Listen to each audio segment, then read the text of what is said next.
Irmãos, hoje nós damos continuidade à nossa série de mensagens sobre sacerdócio. Esse é o tema do nosso mês de julho e por 4 domingos nós abordaremos esse tema tão complexo, mas ao mesmo tempo tão rico. Na semana passada, o nosso pastor falou sobre os sacerdotes clericais e a distinção que existe entre sacerdotes clericais e sacerdotes reais. Ou seja, em outras palavras, entre os pastores, os líderes da igreja e o restante do povo de Deus, também chamado por Deus de sacerdotes. Hoje, especificamente, nós vamos falar sobre o sacerdócio real do povo de Deus, da comunidade de fé. Mas para isso, para nós entendermos profundamente o que significa ser um povo sacerdotal, eu preciso fazer uma outra distinção, apresentar para vocês uma outra distinção que aparece nas páginas do Antigo Testamento, entre sacerdotes e o sumo sacerdote. Essa não é a mesma distinção apresentada na semana passada, mas ela nos ajuda a compreender como o sacerdócio de Cristo ajuda a nós, como povo de Deus e sacerdotes reais, a adorar a Deus, a servir a Deus, a cumprir o nosso papel sacerdotal.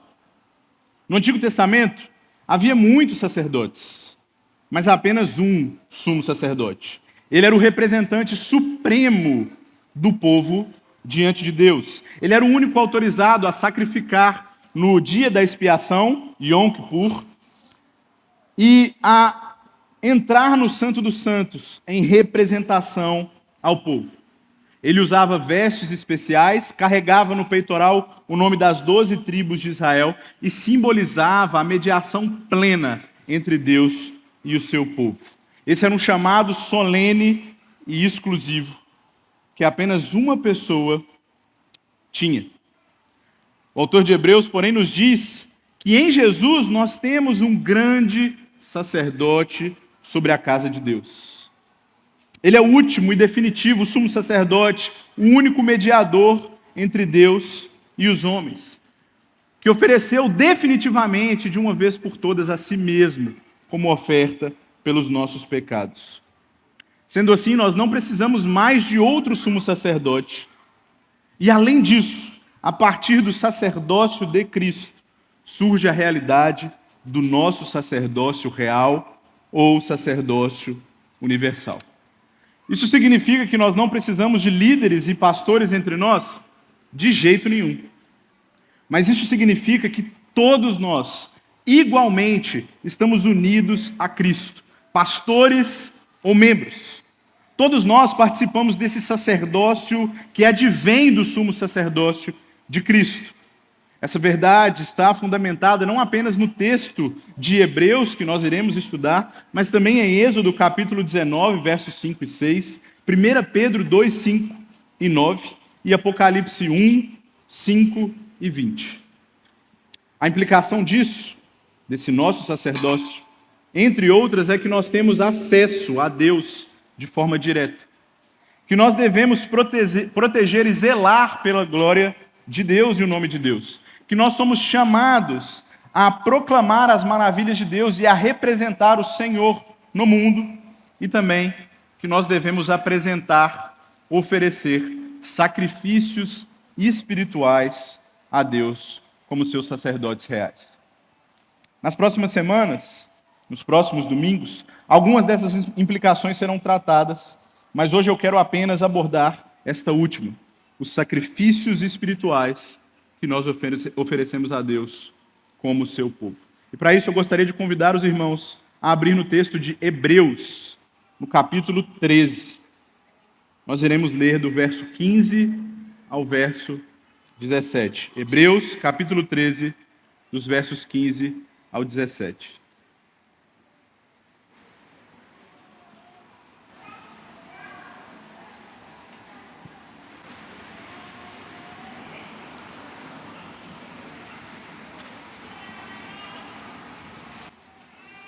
O texto sagrado diz: por meio de Jesus, portanto, ofereçamos continuamente a Deus um sacrifício de louvor, que é fruto de lábios que confessam o seu nome. Não se esqueçam de fazer o bem e de repartir com os outros o que vocês têm, pois de tais sacrifícios Deus se agrada. Obedeçam aos seus líderes e submetam-se à autoridade deles. Eles cuidam de vocês como quem deve prestar contas. Obedeçam-lhes para que o trabalho deles seja uma alegria e não um peso, pois isso não seria proveitoso para vocês. Senhor, ilumina o nosso coração e mente nesse momento. Fala conosco e nos ajuda a aplicar as profundas verdades da Tua palavra. Que saibamos viver como crentes, o sacerdócio que o Senhor nos concedeu, privilégio que vem de Ti. E que diante das responsabilidades dessa vocação e desse chamado, possamos honrar e glorificar o Teu nome. Essa é a nossa oração, em nome de Jesus. Amém. Irmãos, a carta aos Hebreus é, sem dúvidas, uma das mais difíceis e complexas de toda a Escritura. Na minha opinião, é até mais difícil que o próprio Apocalipse. Nós temos aqui inúmeras referências aos ritos e práticas do Antigo Testamento, passagens que, sem contexto, podem parecer confusas demais, e tradições que nós, em outros lugares da Escritura, pelo menos do Novo Testamento, não encontramos maiores explicações. Por causa disso, e o fato de que há grandes incertezas sobre a autoria dessa carta, ou seja, quem a escreveu, muitos, ao longo da história e até hoje, tentam excluir este texto do cânon bíblico. Todavia, não há dúvida de que o que temos aqui é palavra de Deus. Como sabiamente diz Calvino, não há outro livro algum nas Escrituras que fale tão claramente do sacerdócio de Cristo e que de forma tão sublime exalte a virtude e a dignidade daquele único sacrifício verdadeiro que ele ofereceu por meio de sua morte. Não permitamos, portanto, que a Igreja de Deus seja privada de tão grande benefício. De fato, irmãos, se nós estamos falando sobre sacerdócio, Hebreus figura como uma das obras mais importantes e completas de toda a Bíblia. O autor, nos capítulos 4, 5 e 6, apresenta o sumo sacerdócio de Cristo como divino, ordenado por Deus e definitivo. Por meio desse sacerdócio, Jesus pode se compadecer de nós nas nossas lutas e tentações, e ele intercede por nós à direita de Deus Pai. No capítulo 7, o autor mostra como esse sacerdócio é superior, elevado sobre o sacerdócio araônico ou levítico do Antigo Testamento. E no capítulo 8, o autor explica um dos deveres mais importantes do sacerdócio, a saber, os sacrifícios. Sacrifício, no sentido bíblico, é algo que é trazido a Deus como meio de aproximação, uma espécie de presente e oferta, uma forma de se relacionar que Deus mesmo estabeleceu em sua palavra. O sacrifício serve também para reconciliação com Deus ou para estreitar a nossa comunhão com o Senhor. No AT, os sacerdotes araônicos ofereciam sacrifícios de forma contínua. Eles podiam ser de oferta e adoração, como nós lemos em Levítico 1 e 2, poderia ser de comunhão, como nós lemos em Levítico 3, ou de oferta pela culpa, Levítico 7. Porém, como nós já entendemos, o que Jesus fez na cruz do Calvário foi o sacrifício definitivo de expiação pelos nossos pecados. Ali, Cristo encerrou para sempre a necessidade de oferecermos animais como forma de comunhão, ou como forma de oferta pela culpa, ou mesmo a adoração. Nós não precisamos mais disso. Mas ainda hoje, sacerdócio e oferta, sacrifício, continuam inseparáveis. Nós, como participantes desse sacerdócio universal, somos chamados a oferecer sacrifícios a Deus. Mas não os mesmos sacrifícios de antes. Nós devemos oferecer a Deus sacrifícios espirituais, como o autor aos Hebreus vai dizer. Para mostrar isso, vamos ver verso por verso novamente o texto que nós lemos ao início. Primeiro, o verso de número 15. Por meio de Jesus, portanto, ofereçamos continuamente a Deus um sacrifício de louvor, que é fruto dos lábios que confessam o seu nome. Alguns comentaristas, irmãos, sugerem que os destinatários dessa carta, as pessoas que leriam pela primeira vez esse texto, eram judeus convertidos e que eles estavam vacilantes na sua fé. Talvez pensavam em voltar às antigas práticas do judaísmo. Uma dessas práticas, e talvez a mais importante que consideravam, era o sacrifício. Aqui nós vemos o autor, portanto, de um lado desestimulando o povo a retornar a essas práticas, e de outro lado mostrando a superioridade dessa nova aliança como mais profunda e significativa. Nessa nova aliança, podemos até não precisar ofertar animais como sacrifício a Deus. Mas o autor está mostrando que não falta sacrifícios para darmos ao Senhor. Aqui nós vemos a mais excelente forma de culto divino, aquela que foi escolhida pelo próprio Deus e é preferível a qualquer ritual de sangue: o louvor. O louvor é sublime. O canto e a oração a Deus são apresentados pelo autor como este novo sacrifício espiritual. E essa ideia, irmãos, não é completamente nova no Novo Testamento. Nós a encontramos já no Antigo. Lemos, por exemplo, em Isaías, capítulo 1, verso 11. Para que me oferecem tantos sacrifícios? Pergunta o Senhor. Para mim chega de holocaustos de carneiros e da gordura de novilhos gordos. Não tenho nenhum prazer no sangue de novilhos de cordeiros e de bodes. Também no Salmo 51, o Davi, o salmista, diz: ó Senhor, dá palavra aos meus lábios e a minha boca anunciará o teu louvor. Não te deleitas em sacrifícios, nem te agradas em holocausto, senão eu os traria. Repare também, meus irmãos, que esse sacrifício espiritual é feito por meio de Cristo. Essa preposição é extremamente importante. Nós não oferecemos um louvor em nosso próprio nome ou pela nossa própria capacidade. Isso significa que o nosso sacrifício de louvor não é aceito por Deus porque temos uma bela voz ou porque escolhemos as palavras certas. O nosso louvor é aceito através de Jesus, aquele que é instrumento, mediação do nosso sacrifício, o nosso sumo sacerdote. Por isso nós podemos oferecer esse sacrifício, entendendo, conscientes de que ele será recebido por Deus no nome de Jesus. Mas será esse o único sacrifício que Deus espera de nós? Não. E é o que nós vemos no verso 16. Não se esqueçam de fazer o bem e de repartir com os outros o que vocês têm, pois de tais sacrifícios Deus se agrada. Fazer o bem, meus irmãos, pode ser compreendido como qualquer obra que nós realizamos em favor dos outros. Um comentarista observa: seja qual for o benefício que proporcionamos a outros, Deus o considera como feito a Ele mesmo. Por isso nosso Senhor afirma em Mateus 25 que Ele teve fome e foi dado a Ele de comer, que Ele teve sede e foi dado a Ele de beber, que Ele esteve nu e Ele foi vestido, que Ele esteve preso e foi visitado.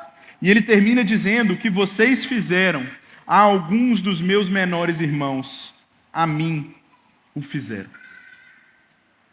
Uma boa obra, um auxílio, o bem que é feito ao outro, é um sacrifício feito a Deus. É o que o autor diz. Já repartir com os outros, uma outra expressão que ele usa aqui, parece se referir principalmente as contribuições dentro da comunidade de fé, a partilha dos bens materiais entre os irmãos também, embora a generosidade direcionada a qualquer indivíduo também seja honrosa e proveitosa. O apóstolo Paulo usa esse mesmo termo em Filipenses 4, dos versos 15 ao 18, para descrever sacrifícios agradáveis a Deus. Ele vai louvar os filipenses pela partilha da igreja com ele, as doações que foram entregues a ele quando ele estava em Tessalônica. E ele termina dizendo: essas ofertas são oferta de aroma suave, um sacrifício aceitável e agradável a Deus. Ou seja, as ofertas que foram recebidas por Paulo da igreja de Filipos era, segundo as palavras do próprio apóstolo, um sacrifício agradável a Deus. É possível dizer, inclusive, meus irmãos, isso é muito importante, que o primeiro sacrifício, a saber, o louvor, está ligado intrinsecamente ao segundo, a generosidade. Augusto Nicodemos, comentando esse texto, afirma: louvor de lábios que professam o nome de Cristo, sem mãos e pés que sirvam ao próximo, é um louvor que não agrada a Deus. Por outro lado, como sacerdotes reais, devemos tanto louvar a Deus com os nossos lábios, quanto contribuir com o seu reino com o nosso dinheiro. E aí, o texto chega ao final, no verso 17, dizendo: obedeçam aos seus líderes e submetam-se à autoridade deles. Eles cuidam de vocês como quem deve prestar contas. Obedeçam-lhes para que o trabalho deles seja uma alegria e não um peso, pois isso não seria proveitoso para vocês. A passagem que nós lemos termina com uma exortação, que à primeira vista pode não parecer conectada aos sacrifícios espirituais que nós estamos falando aqui. Mas não se engane, meus irmãos. O pastor e teólogo Richard Phillips comenta o seguinte: na Bíblia, toda submissão, seja de cidadãos a governantes, filhos a pais, esposas a maridos, e aqui eu incluo ovelhas ao seu pastor, é feita ao Senhor. Ela é um ato sacrificial de adoração e de confiança. A autoridade que nós temos nos nossos líderes, meus irmãos, não vem deles, não vem sequer das nossas eleições como assembleia, é dada por Deus. Efésios capítulo 4, 11 e 12. E é por isso que nós devemos sim obediência, submissão e honra a estes líderes, porque em última instância é uma obediência e honra ao próprio Cristo. Citando outro pastor e teólogo, Deus está falando por meio deles. É por isso que os crentes devem ser submissos. Nós não estamos cativos a homem nenhum, somos livres, mas quando Deus fala por meio dos homens, nós devemos ouvi-los. Sendo assim, a nossa obediência e honra aos nossos líderes é ao próprio Deus. Obediência e honra aos líderes espirituais, meus irmãos, é um ato de honra e adoração a Deus. Nós não podemos nos esquecer disso.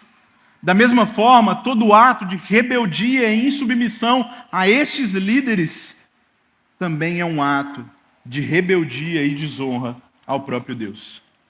É por isso que quando Saul desobedeceu à ordem divina por meio de Samuel, o profeta não perguntou: por que você não me obedeceu? Pelo contrário, ele pergunta: por que você não obedeceu ao Senhor? Acaso tem o Senhor tanto prazer em holocaustos e em sacrifícios, quanto em que se obedeça à sua palavra? E aqui, a palavra por meio dos seus profetas, líderes e pastores. Obedecer e honrar líderes, portanto, meus irmãos, também é um ato de sacrifício agradável diante de Deus. Encerrando aqui a explicação desses versos, que são muito profundos, passemos agora às aplicações práticas que nos aguardam aqui. Primeiro, meus queridos, o Senhor quer que a gente cante. O salmista diz que o louvor com cântico agrada mais a Deus do que bois e touros. Salmo 69. O profeta Oséias diz que o que é agradável a Deus é o fruto dos nossos lábios. Porém, infelizmente, a verdade é que nós não damos tanto valor assim ao louvor, aos cânticos espirituais. Não é verdade que, e aqui um grande parênteses, meus irmãos, longe de mim querer ser legalista aqui, mas não é bem verdade que muitos de nós, ignorando os louvores espirituais que cantamos ao início de nosso culto, chegamos tantas vezes atrasados. Perdemos 1, 2 ou 3 músicas, alguns chegando apenas no momento da pregação. Eu sei que podem acontecer imprevistos, as crianças podem dar trabalho para se vestir. Um engarrafamento pode gerar um atraso inesperado. Mas o que me parece é que alguns já se acostumaram a ir chegando. O momento do louvor é sublime, meu irmão, minha irmã. O Senhor deseja, anseia pela nossa adoração, pelo nosso canto congregacional. É um sacrifício agradável a Ele. E veja, Ele não está pedindo aqui bois e cereais. Ele quer ouvir a sua voz. Não porque ela é bela, eu sei que muitas das vozes aqui são, a minha eu não incluo. Mas não por isso. Não porque escolhemos boas músicas para cantar, mas porque o nosso canto é feito por meio e no nome de Cristo. Será então que devemos continuar tratando com leviandade esse momento tão precioso para nós? Seja pelo atraso, ou seja pela inquietude, as distrações ou mesmo a apatia do nosso coração, enquanto nós deveríamos estar louvando de forma apaixonada, nos recordando do sacrifício de Jesus por nós, o motivo da nossa adoração a Deus. Deus nos chama a cantar. E será então que Ele não merece todo o nosso fôlego? Será então que Ele não merece todas as nossas emoções nesse momento singular? Será que Ele não merece toda a nossa atenção?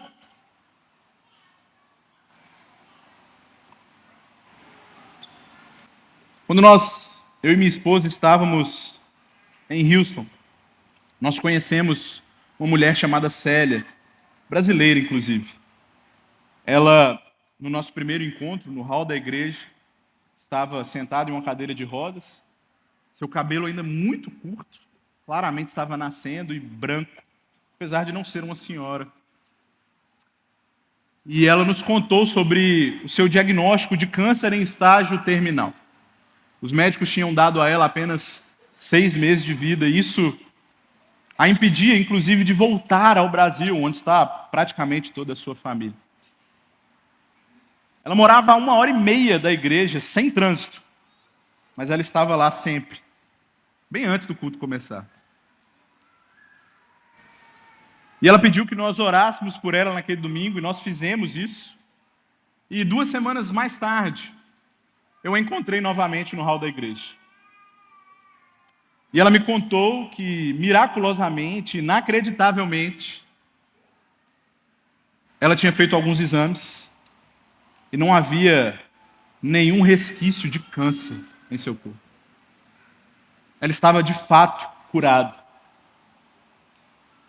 E ela disse mais, ela disse que nas 2 semanas que se passaram, ela tinha tido mais força para ficar de pé e estava conseguindo dar alguns passos. Mas o que mais me emocionou nessa história foi que ela disse a mim: Ian, o que me deixa mais feliz de poder ficar de pé novamente é porque eu posso adorar ao meu Deus no culto, estando de pé. E eu olhei para trás nos cultos que se seguiam, e mesmo ainda fraca, se apoiando onde podia, ela permanecia de pé durante todo o louvor.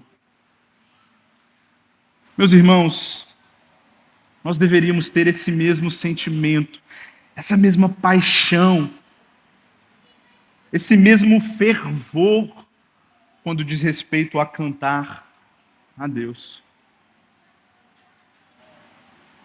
E não somente aqui, mas devemos fazer isso repetidamente durante a nossa semana.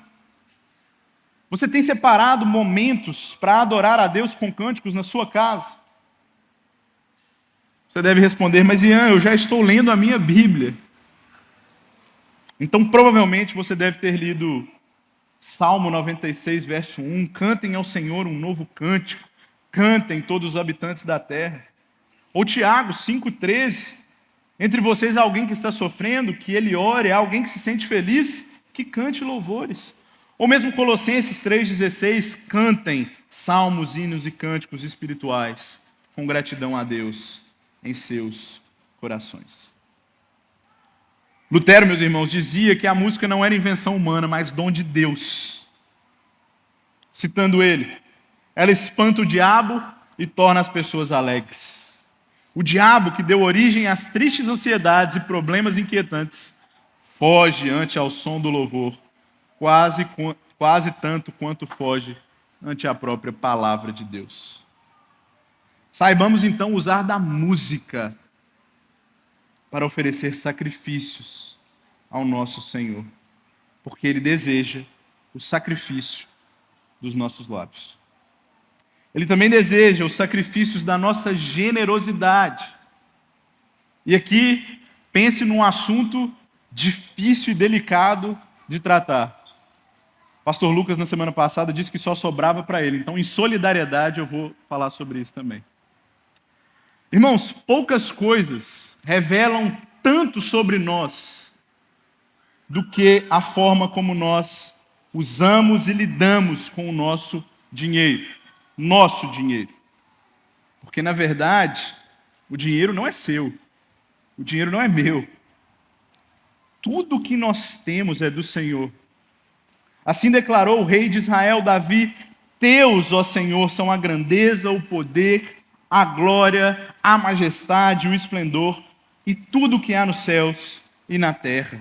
Teu é o reino, tu estás acima de tudo, e riqueza e honra vêm de ti. Essa é a verdade, irmãos. Tudo que nós temos, todos os bens, as roupas que vestimos, os alimentos que comemos, tudo isso pertence a Deus. E se de fato tudo pertence a Deus, inclusive o dinheiro do nosso bolso, nós temos que fazer o que o dono de tudo quer que a gente faça com esses bens. Se você ler a primeira carta aos Coríntios, o capítulo 8, e eu incentivo que você o faça quando chegar em casa com a sua família, você vai notar que Paulo usa a palavra graça pelo menos 5 vezes para se referir ao ato de contribuir, dar dinheiro, ser generoso. Graça. A gente é acostumado a pensar em 10% de nossos bens, que deve ser a nossa contribuição. Chamamos de dízimo isso. No Antigo Testamento, se nós formos olhar com atenção, porém, existiam múltiplas ordenanças sobre contribuição e oferta, que somadas chegavam em 25%. E alguns irmãos provavelmente já estão tremendo. Talvez esse seja o limite. Mas aí é que está. Ainda no AT, apesar de todas essas contribuições ordenadas, ainda havia doações não ordenadas, não obrigatórias ou voluntárias. O que alguns comentaristas chamam de doações pela graça. Os irmãos podiam, caso quisessem, dar as primícias da sua colheita. A primeira coisa que colhiam. E eles faziam isso por fé, porque não sabiam como seria o restante da colheita. Ainda assim, entregavam a primeira parte do que colhiam. Havia outros tipos de ofertas voluntárias. Por exemplo, Deus pediu a Moisés que construísse o tabernáculo. E para isso pediu ao povo que ofertasse, é o que nós vemos em Êxodo 25. Foi tanta oferta, meus irmãos, que no capítulo 36 Moisés teve que dizer ao povo para parar. Tamanha era a paixão desse povo, compromisso com o Senhor e generosidade que extrapolava nos seus corações. O que eu estou querendo dizer aqui é que seja mandatório ou voluntário, quando um coração transborda da graça de Deus, pode ter certeza que transborda também de generosidade. A holandesa Corrie ten Boom foi uma relojoeira e uma cristã reformada. Ela abrigou vários judeus na sua casa durante o período do nazismo. Sua história é contada no livro O Refúgio Secreto. E uma vez ela disse uma frase que me impactou. Ela disse: a medida de uma vida não é a sua duração, mas a sua doação. Como está a nossa vida, então? Meus irmãos, deixe-me ajudá-lo aqui como alguém que teve que aplicar isso na sua própria casa. Comece com 10% de tudo que você ganha. Isso já por si só é muito radical, eu sei. O seu coração vai tentar você a não fazer isso. Você vai encontrar desculpas suficientemente convincentes para não fazê-lo. Talvez o carro que você precisa trocar, a viagem no final do ano, talvez o plano de saúde que você gostaria de aumentar, talvez a escola melhor que você gostaria de colocar o seu filho. Seja como for, você será convencido pelo seu próprio coração de que é melhor não fazer isso. E eu sei que é difícil. Todo mês, quando meu salário cai na minha conta, eu preciso ter uma discussão mental comigo mesmo. E aqui eu estou sendo bem honesto com vocês. Será que esse mês eu preciso dar de novo? Será que eu dou antes ou depois dos impostos? E aí várias tentações encontram lugar no meu coração para que eu não seja generoso, para que eu tome aquele dinheiro como meu. Mas como diz Malaquias no capítulo 3, verso 8, eu por acaso vou roubar do Senhor? Eu vou reter o dinheiro que é dele? Não posso fazer isso, meus irmãos. Não podemos fazer isso. Então comece hoje. Não deixe para amanhã. Eu já ouvi alguém dizer, e provavelmente eu já devo ter dito em algum momento: Senhor, me deixe ganhar na Mega e eu prometo que 10% eu entrego à sua igreja. É ou não é verdade? Mas, meu irmão, se você não está sendo generoso hoje, o que garante que você será quando tiver mais recursos à sua disposição? John MacArthur conta uma história de um pastor que foi visitar um membro de sua igreja e, falando sobre esse assunto, perguntou: se você tivesse $200, você daria $100 a Deus? Ele disse: claro. Se você tivesse, então, 2 vacas, você entregaria um ao Senhor? E o membro respondeu: com toda certeza. E se você tivesse 2 porcos, um deles você entregaria? E o membro respondeu: assim não vale, porque eu tenho 2 porcos. Infelizmente, meus irmãos, essa é a nossa realidade. A gente faz promessas de dar aquilo que ainda não temos, de ser generoso com aquilo que um dia, porventura, possamos ter. Mas não estamos sendo generosos com aquilo que o Senhor nos dá hoje. Se você não for fiel no pouco, você não será fiel no muito. Mas eu posso garantir aqui também, se serve de encorajamento, o Senhor não deixará faltar a sua casa, meu irmão.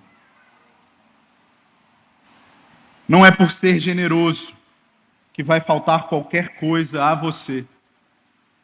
Na minha casa, apesar de todas as dificuldades, nós começamos com 10% e ansiamos por aumentar isso. Conhecemos um pastor nos Estados Unidos que hoje vive com 56% de sua renda. Você percebe a generosidade que está em jogo aqui? Você percebe o que nós devemos ansiar? Não mais luxos, não mais riquezas, não mais benefícios para nós mesmos. Nós podemos ansiar ter mais para dar mais. Esse é um sacrifício agradável ao Senhor. E pode ter certeza que à medida que você faz isso, o Senhor não vai abandonar você. Vou perguntar igual o pastor Renan, eu posso ouvir um amém? Aí sim. Por fim, meus queridos, o Senhor deseja sacrifícios de obediência e honra de nós. Muitos veem a liderança de forma negativa, com desconfiança. E de fato, existem falsos mestres, existem falsos líderes. Mas eu quero falar da nossa realidade como igreja local, como ministros fiéis do Senhor aqui. Você já parou para pensar na grandeza da obra que é expor a palavra de Deus, manuseá-la, ensiná-la? Você já parou para pensar na oposição espiritual que os nossos líderes enfrentam por causa de sua função? Você já pensou no peso que carregam no ombro por serem responsáveis pelo rebanho de Cristo? E por que não dizer pelo seu envolvimento com o destino das almas da humanidade? Essa é, sem dúvidas, meus irmãos, uma obra dificílima. O zelo que é exigido dos nossos líderes e pastores é absurdo. Ainda assim, infelizmente, nós muitas vezes temos um papel destrutivo na vida deles, penoso, exaustivo. O autor aos Hebreus diz que muitos podem trazer tristeza para o ministério do pastor. E eu pergunto a você, meus irmãos, meu irmão, minha irmã, pergunto a vocês: você tem sido que tipo de ovelha? Uma ovelha que traz alegria? Uma ovelha que traz esperança, encorajamento ao coração dos seus líderes? Veja, a Escritura os chama de anjos, homens de Deus e até mesmo pais.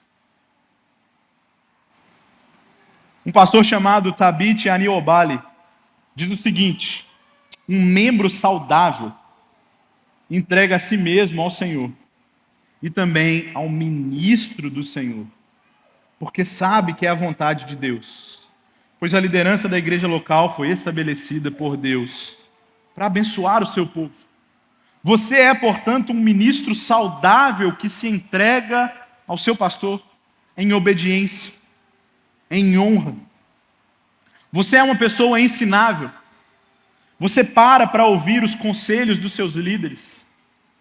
Você tem atenção à pregação da palavra e zela por aplicá-la na sua própria vida. Você busca os conselhos e a sabedoria dos seus líderes para tomar decisões. E buscando, você as ouve. Você atende com humildade às repreensões e exortações do seu pastor, dos seus líderes, quando é necessário a eles exortar você. Irmãos, se nós queremos viver uma vida de sacerdócio real, nós precisamos, é imprescindível que a gente se submeta à organização que o próprio Deus instituiu. Isso é a submissão aos nossos sacerdotes clericais. Isso não significa, obviamente, uma subserviência irracional. É nosso papel também, como sacerdotes que zelam pela palavra de Deus, observar se os nossos líderes estão, sim, obedecendo e cumprindo a palavra. Mas uma vez que estão, e pela graça e glória de Deus, é o que nós vivemos na nossa igreja, nós devemos a eles submissão amorosa. Se o pastor precisa de mim nesta área, eu farei. Se ele precisa das minhas contribuições para uma nova campanha, eu ficarei mais do que grato em participar. Se o pastor me dá direções sobre a minha vida profissional, ou me repreende por falhas morais, eu preciso ouvi-lo em humildade. Veja, meus irmãos, os nossos líderes são dignos de estima. Eles protegem o povo de falsos mestres e falsos crentes. Eles supervisionam e zelam pelo culto e pela ordem na igreja. Eles administram os sacramentos que foram ordenados por Deus. Eles intermediam vários dos nossos conflitos. Eles nos disciplinam. E apesar de não falar do que me é próprio aqui, enquanto acompanho plantações de nossa igreja, eu percebo como às vezes é árduo, penoso e solitário o ministério. Gente para reclamar não falta. As críticas são excessivas. E as fofocas são intermináveis. Por que não mudamos isso então? Por que não passamos da crítica ao encorajamento? Por que não passamos das reclamações ao auxílio e apoio no ministério? Por que não passamos das fofocas para as palavras de amor? Esse também é, meus irmãos, um sacrifício agradável a Deus. E eu termino apontando, talvez, aquilo que podemos fazer de mais precioso pelos nossos pastores. Obviamente, fale com ele, expresse a sua gratidão e o seu amor. Dê um chocolate de vez em quando. Dê aquela oferta no final do ano para que ele viaje com a esposa. Mas mais do que tudo isso, ore pelos seus pastores. Ore por eles. Interceda por eles. Porque pode ter certeza que eles intercedem por nós. Façamos o mesmo, então, com eles. Irmãos, relacionamento, seja ele qual for, exige sacrifício. Essa é uma verdade, infelizmente, que o mundo perdeu. Essa é uma verdade que muitas vezes o nosso coração tenta apagar, mas não dá para mudar a realidade que Deus criou. Relacionamento exige sacrifício. Se nós queremos ser bons amigos, deveremos nos sacrificar. Se nós queremos ser bons pais, mais sacrifícios. Se nós queremos ser bons esposos ou esposas, ainda mais sacrifícios. Quanto mais profundo for o relacionamento que nós vivemos, mais sacrifícios são exigidos de nós. O que dizer, então, do nosso relacionamento com o próprio Deus? Deixe-me colocar dessa forma, para se relacionar conosco. O Deus Criador do universo entregou o seu Filho, único e amado, para morrer na cruz do Calvário. Jesus se entregou, foi despido, foi humilhado, foi rejeitado, foi xingado, açoitado. Sofreu de forma espiritual e física um sofrimento que ninguém, antes ou depois, iria sofrer. O sacrifício de Jesus foi infinito. Aquele que sempre esteve desde a eternidade, em conexão absoluta com o Pai, foi separado dele na cruz do Calvário. Naquele momento, nós vemos a ira divina, justa ira divina. Naquele momento, para que nós hoje fôssemos chamados de sacerdotes e tivéssemos livre acesso ao trono de Deus, Jesus padeceu. Esse foi o sacrifício de Deus para se relacionar conosco. Agora, esse mesmo Cristo, que está exaltado e assentado à direita de Deus, intercede por nós. Ele é o nosso sumo sacerdote. Ele não deixa você e eu perecermos. Por mais rebelde que seja o nosso coração, Ele nos puxa de volta.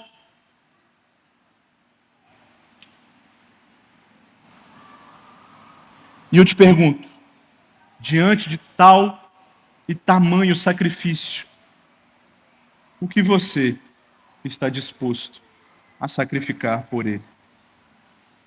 O que você tem sacrificado em amor por um Deus tão amoroso? Abaixe a sua cabeça e vamos orar.